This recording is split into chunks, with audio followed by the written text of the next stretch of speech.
Conflitos no Mar da China Meridional provocam competição pelo peixe no meio de jogos de poder por parte da China. Um grande pesqueiro encontra-se em risco. Um operário usa um malho para deslocar o atum congelado a bordo de um cargueiro chinês atracado no porto de General Santos, nas Filipinas. O excesso de capturas, agravado por um conflito marítimo, tem provocado a queda abrupta das populações de peixe no Mar da China Meridional. Certa vez, Christopher Tubo capturou um espadim com 300 kg no Mar da China Meridional. Isso aconteceu há muitos anos, quando as pescarias naquele mar ainda eram boas. Costumava regressar a casa com dezenas de peixes valiosos. Aqui, não há nada disso, afirma, contemplando o Mar de Sulu, onde pesca nos últimos 4 anos. As suas canoas filipinas tradicionais de casco duplo, as bancas, flutuam sobre as águas de baixa profundidade, torrando ao sol. Christopher vive em Puerto Princesa, uma cidade com 255 mil habitantes em Palawan, uma ilha em forma de dedo comprido voltada a leste para o Mar de Sulu e o arquipélago das Filipinas e, a oeste, para o disputado Mar da China Meridional. Ele é um dos mais de 320 mil pescadores que, nas Filipinas, ganham a vida nestas águas. Por conseguinte, tornou-se um, entre muitos, que faz agora a sua pescaria noutras águas menos ricas. Há cerca de 8 anos, a China assumiu uma posição dominadora na região, intimidando outros pescadores e construindo instalações militares em ilhas cobiçadas. Foi depois de um navio da guarda costeira chinesa não ter atacado a embarcação de um amigo com canhões de água que Christopher deixou de pescar no Mar da China Meridional. Primeiro, aparece um avião, logo a seguir um navio da Marinha de Guerra. Conta: se continuarmos a pescar lá, talvez não consigamos voltar para as nossas famílias. O espadim e outros peixes de elevado valor comercial, como o atum, são cada vez mais difíceis de encontrar no Mar da China Meridional. O colapso de um dos maiores pesqueiros do planeta põe em perigo o sustento e a segurança alimentar de milhões de pessoas. A decisão tomada por Christopher é um reflexo da tensão crescente na região. Abrangendo 3,6 milhões de quilômetros quadrados, o Mar da China Meridional tem uma importância decisiva em termos econômicos, militares e ambientais. Cerca de 5,3 bilhões de dólares em comércio internacional cruzam anualmente estas águas. Possui biodiversidade mais rica do que quase todos os ecossistemas marinhos do planeta e os peixes deste território asseguram alimento e emprego a milhões de pessoas nos 10 países e territórios que o circundam. 7 destas 10 nações, Brunei, China, Indonésia, Malásia, Filipinas, Taiwan e Vietnã, tem reivindicações concorrenciais sobre este mar. Se ali eclodisse um conflito militar, este poderia envolver duas potências mundiais, a China e os Estados Unidos, aliado de longa data das Filipinas. É por essa razão que a disputa atraiu atenções globais. Um pescador filipino caminha até a praia, carregando parte da safra da sua tripulação. Outra ameaça grave também espreita: o excesso de capturas. O Mar da China Meridional é um dos mais importantes pesqueiros do planeta, dando emprego a mais de 3,7 milhões de pessoas e gerando receitas no valor de milhares de milhões de euros todos os anos. No entanto, após várias décadas de pesca sem regulamentação, os estoques estão a definhar, ameaçando a segurança alimentar e o crescimento econômico dos países em desenvolvimento rápido que delas dependem. O atum albacora chega ao porto pescatório de General Santos, a que chamam a capital do atum das Filipinas. O Mar da China Meridional produz mais peixe do que qualquer outro lugar da Terra, mas isso pode não durar muito mais. A China reivindica direitos sobre quase todo este mar. Delimitou uma ampla zona que, segundo a sua diplomacia, pertence historicamente à China, mas que, ao abrigo do direito marítimo internacional, inclui águas territoriais de outros países. Todas as restantes nações envolvidas na disputa sobre o Mar da China Meridional, entre as quais as Filipinas, baseiam as suas reivindicações na Convenção da ONU sobre o Direito do Mar. Em 2013, as Filipinas interpuseram uma ação judicial em Haia contra a China. A China recusou-se a participar. No dia 12 de julho de 2016, o tribunal pronunciou-se favoravelmente a quase todas as reivindicações das Filipinas, declarando que a China renunciara à possibilidade de invocar direitos com fundamentação histórica ao ratificar em 1996 a Convenção da ONU. A China prometeu ignorar a decisão. Um pescador carrega um espadim capturado no Mar da China Meridional, onde os conflitos internacionais avivaram a competição por recursos escassos. Este conflito intensifica a concorrência entre os pescadores e a consequente disputa pelos recursos piscícolas incendiou o debate. Na atualidade, Existem em algumas águas menos de 1/10 das populações que se conheciam há 6 décadas. Estamos a assistir àquele que potencialmente é um dos maiores colapsos de sempre nas pescarias mundiais,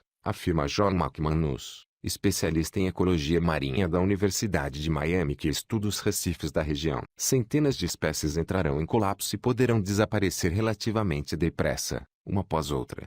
Quando as águas costeiras perderam a sua exuberância, muitos pescadores aventuraram-se a ganhar a vida para lá do limite da zona econômica exclusiva, em águas disputadas. Entretanto, a China começou a reforçar as suas reivindicações, apoiando de maneira agressiva os seus pescadores. Consolidou a guarda costeira, militarizou as frotas pesqueiras e promoveu subsídios ao combustível e a utilização de melhores embarcações. Há mesmo um subsídio especificamente concebido para que os pescadores chineses operem nas águas que rodeiam o disputado arquipélago das Spratly, aproximadamente 900 quilômetros a sul da extremidade mais meridional da China, um porto na ilha de Hainan. A competição pelo peixe exacerbou esses conflitos. Na ocasião, estes pescadores filipinos preferiram permanecer em águas nacionais. A única razão que leva os pescadores chineses de menor dimensão a operarem nas Spratly é o fato de serem pagos para fazê-lo, comenta Gregory Poling, do Centro de Estudos Estratégicos Internacionais, um grupo de reflexão sediado em Washington. Segundo ele, esta iniciativa agressiva dos chineses acelerou a degradação das populações de peixe. Os chineses estão igualmente a construir ilhas artificiais sobre os recifes na ilha Spratly para servirem de apoio às instalações militares ali existentes. A posse representa 9/10 do valor legal, afirma Zacharia Busa, perito em assuntos políticos e segurança marítima do Sudeste Asiático no National Art College de Washington. A China tenta impor a sua soberania através da construção destas ilhas e negando a outros países o acesso aos recursos naturais. Eugênio Bituanon, Jr. É um antigo presidente da Câmara do município de Kalayaan, que inclui ilhas do arquipélago das Spratly. Defensor das reivindicações das Filipinas, testemunhou a maneira como a China se serve dos pescadores para reforçar pretensões na região. Reuni-me com ele em Puerto Princesa, numa sala cuja parede apresentava um mapa de grandes dimensões do mar da China Meridional, marcado com etiquetas manuscritas e pontos coloridos. Eugênio entrou no Google Earth no computador portátil e descobriu a ilha de Titu, no arquipélago das Spratly, onde cerca de 200 cidadãos filipinos, incluindo um pequeno número de militares, vivem a tempo parcial, numa tentativa de reforço da reivindicação deste território por parte do seu país. O autarca destacou a proximidade do Recife Subi, reivindicado pelos chineses. Fica tão perto, afirmou, que num dia de céu limpo os moradores conseguem avistá-lo no horizonte. As luzes a bordo do Melissa atraem os peixes na direção do navio e até a superfície da água. Pescadores filipinos, chineses, vietnamitas e taiwaneses exploram estas águas, onde a pesca permanece praticamente por regulamentar. Mais próximos ainda encontram-se os chineses que têm pescado no Recife até o esvaziarem completamente de peixe. Nos últimos 3 anos, os barcos de pesca chineses vão e vêm, substituindo-se sucessivamente, contou, acrescentando que as embarcações estão sempre à vista da ilha. Enquanto subsistir o conflito no mar da China Meridional, será quase impossível regulamentar as pescarias. É pouco claro que legislação deve ser aplicada quando existem 7 conjuntos de leis reguladoras da pesca sobrepostos, afirma Gregory Poling. Os estados têm interesses instalados na violação propositada das leis de outros estados. Acatar as leis da pesca de outro país significa aceitar que esse país exerce jurisdição sobre a região. Um filipino remenda a rede numa comunidade piscatória de Puerto Princesa. Quando um país se esforça por proteger os seus pesqueiros, as tensões disparam. Em 2012, um vaso de guerra da Marinha Filipina tentou deter pescadores chineses no pesqueiro de Scarborough, sob suspeita de pesca ilegal e caça furtiva de espécies raras de corais, ameijoas gigantes e tubarões. Um navio da guarda costeira chinesa interveio para impedir as detenções. 10 semanas mais tarde, ambas as partes concordaram em retirar-se, mas o navio chinês permaneceu no local após a partida do vaso de guerra filipino, assumindo a posse efetiva do pesqueiro. Devido ao excesso de capturas, os pescadores veem as suas safras diminuir, num ciclo perigoso. Alguns pescadores filipinos recorreram a perigosos métodos de pesca ilegais, incluindo a pesca com explosivos, usando bombas de fabrico caseiro, e a pesca com cianeto,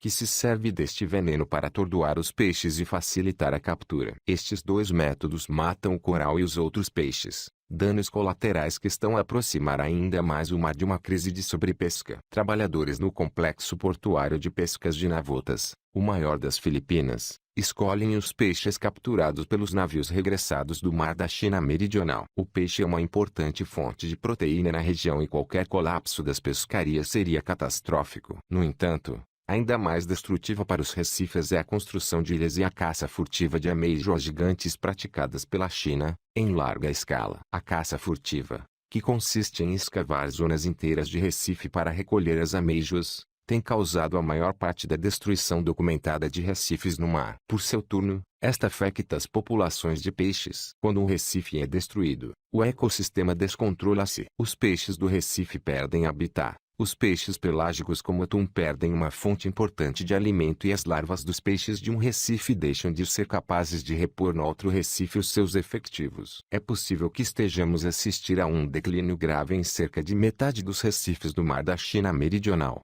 afirma John McManus. É simplesmente a destruição total.